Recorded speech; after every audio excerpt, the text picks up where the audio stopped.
My heart's broken. My grandma just sent me a very sad text. It broke my heart. And my mom has yet to text me back. Cry me a fucking river. When we say this is what you voted for, this is quite literally what we mean. She starts off the video by saying that this is going to be her last political video. She's got those nice white woman tears. She's so upset because her family found out that she voted for Donald Trump, and now a chunk of her family no longer wants to speak to her. She's like, oh, my grandma sent me this really sad text. My mom hasn't texted me back today. You can vote for whoever you want, because I know that's what Trumpsters who see this video are going to say. Everyone has the right to vote for who they want. Of course they do. However, how you vote also has consequences. Not just on a grand scale with what those elected politicians will do, but yes, on a personal scale. People in your life will have a reaction to how you voted. Yo, what's good, everyone? So apparently Trump voters are out here, shocked that their families and friends are cutting them off. Like they voted for a guy who ran on division and cruelty, and now they're confused why people don't want to break bread with them anymore. We got tears, apologies, regrets, the whole nine. But here's the thing, most of them still don't get why this is happening. They think it's just a difference of opinion, like, pineapple on pizza, nah fam. This is about actions and consequences. So let's dive into this mess and break down what's really going on. Welcome back to Mind Mirror. Let's get into it. We're allowing this chaos to destroy our families, to destroy our friendships. How many people don't talk to someone now because of who they voted for? I mean, I know someone tonight whose child told them, you can't see my children if you go see this movie or you voted for someone. This is what has infiltrated our nation. I've lost more friends. Finally, someone said it out loud. These Trump voters keep hiding behind. I voted for what I believe in, but won't actually say what they believe, because they know it sounds horrible when you spell it out. You didn't vote for your rights. You voted against other people's rights.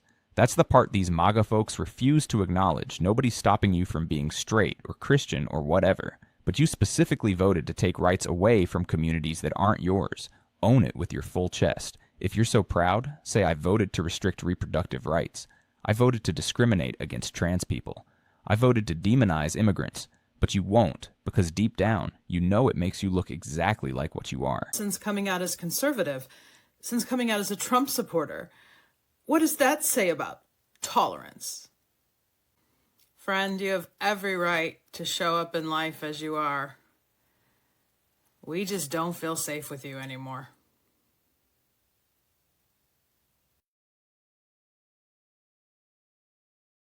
Personally, if you know anybody that's voting for Trump and they're in your personal life and you're cut them off quick. Them want kill you. Them not care about your people. Them want you dead.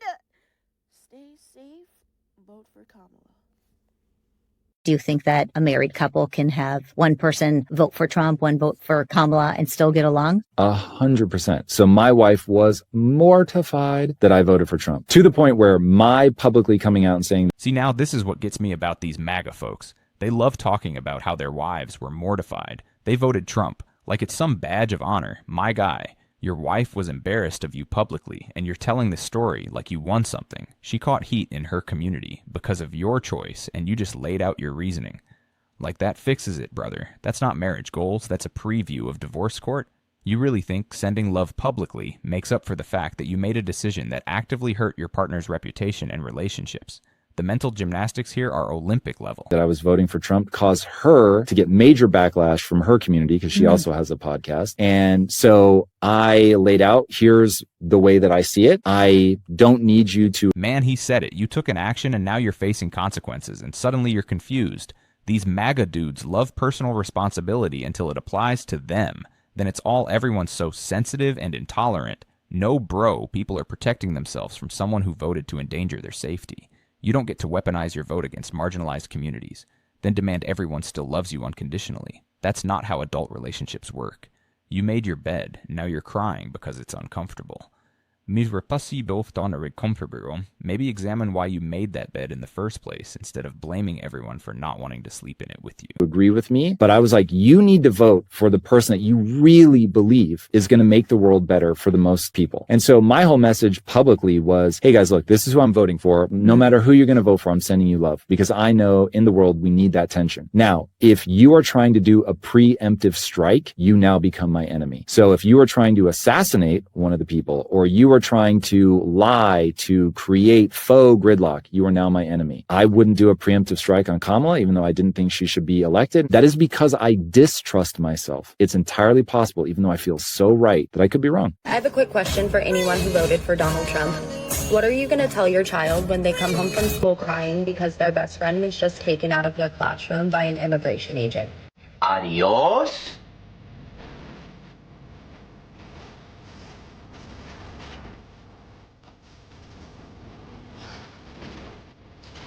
Would you throw away years of friendship because you found out your friend was a Trump supporter?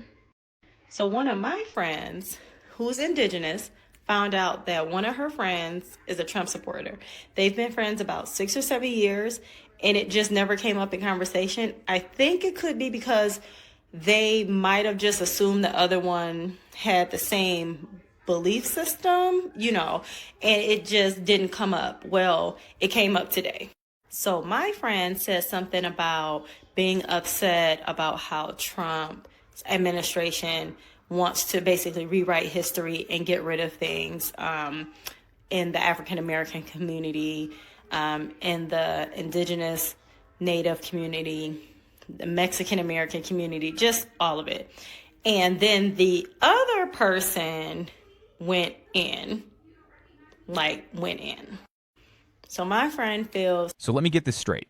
An indigenous woman found out her friend of 7 years supports the guy who wants to erase her history from textbooks, and we're supposed to sit here and debate whether she should keep that friendship. Are you kidding me right now? This isn't about pineapple on pizza. This is about somebody voting to literally whitewash your entire ancestry out of education. Y'all, MAGA folks love screaming about heritage and tradition until it's someone else's heritage. Then suddenly it's all just politics, and we should get along. Nah, fam, that friend showed her exactly who she is, and the indigenous woman is processing a betrayal that cuts generations deep. Completely betrayed. She's like, how could you possibly? So she's confused. She's like, how could I have a friend who feels this way about people who look like me? So that is what she's going through. So what would you do? So my parents cut me off for supporting Donald Trump. My family disowned me. My cousins don't speak to me. I'm alone in this world, but it's cool. I'm still going to fight for what I believe in, and I'm still voting for Donald Trump on November 4th. And best believe I'm going to that NYC Trump rally. Just a little message to Trump supporters getting butthurt that they're getting cut off or shunned by their family due to their vote. You do not get to vote for a man who brags about sexual assault and then expect every woman around you just to shrug their shoulders. You don't get to play victim when people unfollow you off of Facebook as if being disliked for following a bigot is worse than what the marginalized people will suffer under Trump. It is insane what is going on with these MAGA women, but I'm not surprised. These women have been deserted, ghosted, full-blown left behind by some of their closest friends and family, basically letting them know what you have done, what you have voted for is bullshit. And instead of self-reflecting and understanding why this is happening, they have decided to resort to violence. They have made shit up so deep in their head that we are conspiring to do something, when all reality, we don't give a shit no more. We don't care. Deal with the consequences. We're done. Hey everyone. So I'm just here to help anyone out who doesn't understand why how you voted in the election is strictly a difference of opinion that we can all just go on with. So a difference of opinion is you like coffee and I like tea. Maybe you can't stand tea. I know I don't like coffee, but that's okay. Drink your coffee. I'm totally cool with it. And you're totally cool with me drinking tea. Okay, so Tea Lady is about to drop some facts here. And this is what these MAGA folks need tattooed on their foreheads. There's a massive difference between I prefer this candidate and I voted to restrict your rights. You can like coffee, I can like tea. We're good. But when you vote to make tea, Illegal and punish tea drinkers. That's not a difference of opinion anymore. That's you taking action against my existence, and then you want to cry victim when I don't invite you to Thanksgiving. The audacity is absolutely unmatched. I'm not forcing it on you. When you vote to outlaw tea and punish tea drinkers, that's no longer opinion. You've acted on that opinion to put yourself above tea drinkers.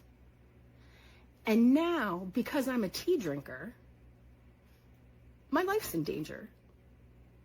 Because I could be punished just for liking tea. So that's not a difference of opinion. You've made an action. You've made an action that's endangered my life and the lives of so many other people. So it's not a difference of opinion. You've made an action. And the consequence is that there are some people who are not going to be friends with you anymore. And there's some people who aren't going to have a relationship with you anymore. And the reason for that is because we don't trust you. You voted to put yourself above us and to punish us. That's not an opinion, that's an action. I have the right to make myself feel safe. And that's what I'm doing. I'm making myself feel safe. I'm making the other people around me who are now in danger, I'm making a safe space for them too. So this is not an opinion. You took action, and these are the consequences for your actions. If you don't like the consequences of your actions, one, you're not alone. And two, it's your actions that have to be looked at by you. And I wish you luck with that. She's asking people to manage their anger toward Trump voters who are just now waking up, and intellectually, I get it. We need more people on the right side. But emotionally, SIS. These MAGA folks spent years ignoring everyone's pain, mocking people's fear, calling us snowflakes. And now that they're hurting, we're supposed to immediately extend grace and hold their hand. Meanwhile, they showed zero empathy when it was our communities getting destroyed. I'm not saying we should be cruel, but let's be real about the audacity here. They want instant forgiveness without doing any of the work of accountability. That's not how healing works. That's just wanting to skip consequences. If they're genuinely changing, then yeah, let's work together, but they gotta sit in their discomfort. First, like everyone else had to. If you have lost quote-unquote friends due to your political beliefs, then, well, were they truly friends to begin with? Now, this may not be an easy thing to hear, but it is necessary to understand. If an individual is only able to love you based upon your aligned beliefs, if they can only tolerate your presence so long as you are in complete agreement with what they believe, they are not your friend. I don't care how long they've been around. I don't care what you may have gone through in the past. If that individual is too immature to have a reciprocity of love, regardless of what the belief systems may be of either individual, there is no friendship there. True and genuine friendship is based off of the goodwill of one another. You hold the best regard for the other no matter what. And so if you find yourself in a place where you are losing these so-called friends, I promise you this is a blessing, oftentimes in disguise, but you are finally getting to see the true colors of the people around you. And in this life, the people you surround yourself with are going to be the greatest impactors of the trajectory of your life. So if you're surrounded by people who are filled with hate in their heart, that's going to be the trajectory that you will be pulled towards. But instead of those people are shed from your life, this is a blessing that will allow you to purify where you stand and to move in direct alignment with the things that are absolutely best for you, the things that you are called to do from the spirit and into the flesh. And so if you are that person right now sitting at home feeling lonely, thinking to yourself, when is this person going to come back? They may have very well been a seasonal character in your life, and that's okay. Voted what I believe in, and I felt heavy on my heart that it's the right thing. Sorry, I'm trying not to cry. My heart's broken. My grandma just sent me a very sad text. It broke my heart. And my mom has yet to text me back. You know it's a crazy day when grandma is more progressive than you. A woman that probably was alive during the time where it was okay to be racist, when it was okay to be misogynistic, when it was okay for division. This woman is more progressive than you. That's sad. Grandma's the definition of we not going back. She's not with it. And your mama ain't either. That's why she ain't respond to you. Because what do you mean? You voted for what you believe in. What do you believe in? I wish more Trump supporters would get on here and actually say it, vocalize it. What did you vote for? What was it? What are those beliefs that Trump has that you just, I believe the same exact thing? Say it proudly and boldly. I just need y'all to be honest and just say y'all goal is to take rights away from people. Simple as that. Because you can vote for something and you not actually be a person that you would do it. Like, hey, I won't do this, or hey, I'm not a part of this community. But what's the point of voting against it? What's the point? The point is you want to take people rights away. Simple as that. Nothing about your stance when you were voting was, hey, I'm voting for my right to do this, my other people's rights to do this. No, you voted to take people rights away. And y'all need to be honest about that. My heart's broken. My grandma just sent me a very sad text. It broke my heart. And my mom has yet to text me back. Cry me a fucking river. When we say this is what you voted for, this is quite literally what we mean. She starts off the video by saying that this is gonna be her last political video. She's got those nice white woman tears. She's so upset because her family found out that she voted for Donald Trump, and now a chunk of her family no longer wants to speak to her. She's like, oh, my grandma sent me this really sad text. My mom hasn't texted me back today. You can vote for whoever you want, because I know that's what Trumpsters who see this video are gonna say. Everyone has the right to vote for who they want. Of course they do. However, how you vote also has consequences. Not just on a grand scale with what those elected politicians will do, but yes, on a personal scale. People in your life will have a reaction to how you voted. And you don't get to then claim that you're a victim because people in your life are holding you accountable for that vote. You are not obligated to vote for anybody, and people in your life are not obligated to have a relationship with you. And as the conservatives like to say, co-parter. Okay, this is for the women who voted in the last election. All right, so now we're getting to the women who are having buyer's remorse. And look, I got mixed feelings about this. On one hand, yeah, people can change their minds, and we should welcome that. On the other hand, where was this energy before you voted? All the warning signs were there. All the receipts were public. All the harm was predictable. But it took affecting you personally for you to finally open your eyes. That's the privilege right there. You could afford to vote that way because you thought you'd be insulated from the consequences. Now reality hit and you're devastated. Welcome to what marginalized folks have been screaming about for years. And are now seeing things differently.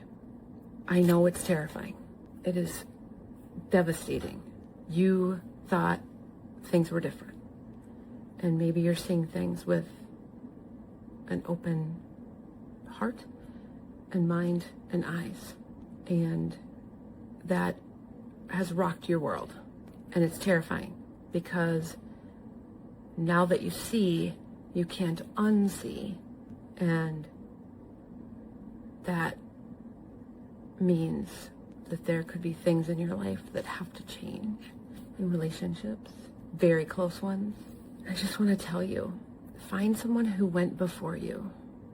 Find the woman at church who stopped coming. Find the woman in that group you were in that stopped laughing at the jokes and then stopped coming. They're out there and they will help you because I'm sure you feel very alone and scared. I just want to say to those of us who are really tempted to say, I told you so, that isn't going to help anybody right now. We need to just draw a line in the sand and try to look forward because we cannot get where we need to go without more people with open eyes and open hearts. And that means we have to have open hearts too. And there's going to be a part of you that wants to scream and yell that this is their fault. Not helpful. What is helpful is for two things to happen. One, if you are a woman who has had your eyes opened, help. Find some little tiny thing you can do to take action to help. And those of us who are feeling anger towards those women, your job is to manage your reaction and your emotions so that we can get as many people on the team moving forward. It's hard. A lot of anger, a lot of rage, very justified. Let's put that into, let's funnel that. Okay? I'm thinking about everybody. This is very hard. Hey, Mom, do you think that the Republican Party and MAGA are the same thing? Absolutely not. I grew up Republican, voted Republican my entire life, and the leaders that I admired were incredibly respectful of women. They would never weaponize Christianity because they were not hypocristians. They lived their faith. They treated people with different ideologies with respect, not like enemies of the state. They would never raid the Capitol. I don't even recognize that. They handled hard issues, immigration and abortion, but with compassion. And I think because politics wasn't a game show, it wasn't cruelty for claps. What's happening now, that's not the party that I believe in. This is something else entirely. So would you vote Republican again? I don't know that the Republican Party exists anymore. This is MAGA. I will not vote MAGA. So it appears as though the regret is already starting for the Trump supporters, because tell me why. Back in 2016, I had a friend that I am clearly no longer friends with, and her mom started an argument with me in my Facebook comment section the day after Trump got elected back then, telling me, imagine how they felt when Obama was elected. And I said, oh, no, baby. And then I clocked her teeth. And let me just tell you guys, young Phoebe didn't play, because why was my first sentence, first of all, why are you 40 arguing with a 16-year-old? And second of all, while we're here, let me present to you all of the ways in which I know more than you. I say this all to say, I opened my phone today and she has sent me an apology. 10 years later. 10 years later, she apologizes, and even then, it's not clear if she's sorry for being wrong or just sorry she got clocked by a teenager. This is peak MAGA energy right here. They'll argue with you, mock you, call you oversensitive for years. Then when their worldview finally crumbles, they show up with a half apology, expecting instant reconciliation. And this woman smartly said, nah, I'm good on that conversation. Because if you were nasty when you thought you were right, imagine how nasty you'll be now that you know you were wrong, but your ego's still bruised. Some apologies come too late, and some bridges you burn. You don't get to rebuild. That's called consequences, and it's a beautiful thing. And it wasn't quite clear if she was apologizing for the lack of morality or for the fact that she was 40 arguing with a 16-year-old back then. But I politely let her know that maybe reconciliation isn't the best idea right now, because if she thought I was nasty back then, she really shouldn't try talking to me about politics in 2025. Is it happening? Are they seeing the consequences of their actions? I lost quite a bit of friends in 2025, and it's because I voted for Trump. Okay, no, but for real, like, I'm talking about friends that I have traveled the world with, friends that I have like a 10+ year rapport with, friends that I've gone to church with, friends that I've shared a meal with. And it's not because I became this extreme radicalized person. It's simply because I stopped being passive. I started being more vocal about politics, policies, social norms, my faith. And it was when I started speaking out on a platform where I started being more vocal, when I started pushing back, when I started challenging people, that's where I started to see relationships switch. I'm not gonna lie, at first it was extremely hurtful to see like the friends that you have sat down with and you've shared certain things with just like all of a sudden ostracize you because of your political views. But what I've learned is that if you are within any friendship where you feel like you have to mute yourself, you have to be passive, they could say all of the things that they support, they could talk about all of the social norms that they support, and you feel like you have to silence yourself, that may not be a friendship worth having. Friends that I have in my life right now know exactly where I stand. Even if we do not agree with each other, they know where I stand and we respect each other's views. It really just motivated me to keep going, keep using my voice when it's appropriate. Honestly, if I'm not able to be vocal about the things that I value, just like you are able to be vocal about the things you value, if it is not a two-way street, then it is not a friendship worth having for me. for peace and independent parties every election since then. So let me get this straight. You voted for Trump because you thought he was the peace candidate? You mean the guy that said my nuclear button's bigger than yours and mine works? That guy? The guy that said he'd bombed the hell out of them? Joked about nuking hurricanes and once asked, if we have nukes, why can't we use them? That's the peace candidate? The guy who once asked the Secretary of Defense in regards to protesters, can't you just shoot him? Just shoot him in the legs or something. The peace candidate, he really said Trump was the peace candidate. I cannot make this up. The man who threatened nuclear war on Twitter multiple times, who asked why we have nukes if we can't use them, who wanted to shoot protesters, and somehow MAGA folks convinced themselves he was about peace. What you actually wanted was someone who'd be violent toward the people you don't like, immigrants, protesters, people of color. That felt like safety to you, but it was never peace. It was just targeted aggression. And now that there's actual war brewing with Iran after he torpedoed the nuclear deal, suddenly you're shocked. Shocked that the chaos president brought chaos. You didn't vote for peace, bro. You voted for cruelty, and now it's coming for everyone, including you. You didn't want peace. You just wanted somebody to go after immigrants so you can feel safe. That wasn't peace. That was hate wrapped in a flag. But he's protecting us. No, he's just dehumanizing others. You were fine with that until it started affecting you. And now that there's a real war with Iran, you're shocked? Sis, Trump pulled out of the nuclear peace deal back in 2018, and that agreement was literally designed to prevent this war. He torched that deal, escalated tensions for years, and now you're surprised that it's blowing up? This was never about peace. It was about power, and you just didn't expect it to come back around. When you vote for chaos, don't act confused when the world starts burning. But you can join us. We got a lot of work to do. So there you have it, fam. Trump voters crying about losing friends and family when they voted for policies that actively harm those same people. The shocked Pikachu face is real out here, and look, some are starting to wake up and realize what they've done, but most still want sympathy without accountability. They want forgiveness without acknowledging the damage. That's not how this works. Actions have consequences, and your vote was an action. So here's my question for you. What would you do if someone in your family voted against your rights and then expected you to just get over it? Drop your thoughts in the comments. And if this video opened your eyes or made you think, hit that like button, share it with someone who needs to hear this, and subscribe for more real talk. I'm out.